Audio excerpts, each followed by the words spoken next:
দেখেন, বাংলাদেশ পুলিশের প্রতি ভালোবাসা কিনা জানি না, তবে এত এত লোক আসতেছে মানবপদস্থ বাংলাদেশ পুলিশ। বাংলাদেশ পুলিশকে কেউ ভালোবাসে না, তারপরও মাঠে আস্তে আস্তে কত লোক। এখনো 20 মিনিটও হয় নাই, তারপরেও মোটামুটি প্রায় 300-র মতো লোক হবে। আস্তে আস্তে আরো লোক ঢুকতেছে। এত অবজ্ঞা অবহেলা, তারপরও বাংলাদেশ পুলিশের প্রতি চাকরির ক্ষেত্রে সবার ভালোবাসা। আসলে পুলিশ ভালো লাগে না, পুলিশের কার্যক্রম ভালো লাগে না, কিন্তু পুলিশের চাকরিটা ভালো লাগে। চাকরির জন্য সবাই সবার আগে। আমি বুঝি না, এত ঘৃণা থাকার পরেও কিসের জন্য এত চাকরির জন্য এত পাগল মানুষ। এই চাকরিতে কেন আসা লাগবে?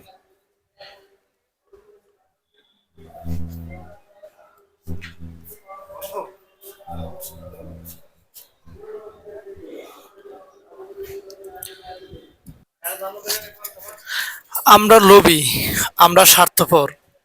কেননা একটা দেশের সার্বভৌমত্বের শক্তি হচ্ছে বাংলাদেশ পুলিশ। আমরা এজন্যই লোভী, বাংলাদেশ পুলিশকে ভালোবাসি না, বাংলাদেশ পুলিশের চাকরিকে ভালোবাসি।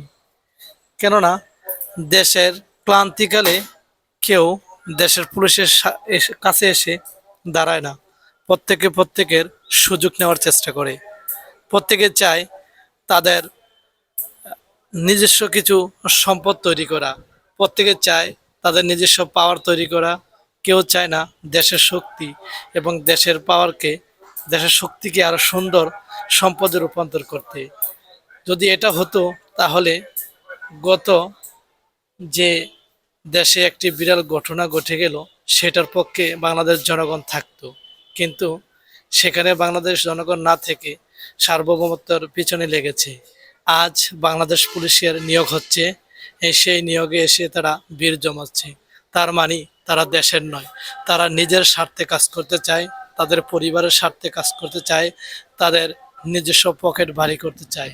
দেশের হয়ে কোনো কাজ করতে তারা চাচ্ছে না। আমি বলি কি, নিজের নয় দেশের হয়ে কাজ করেন, নিজের হয়ে যাবে।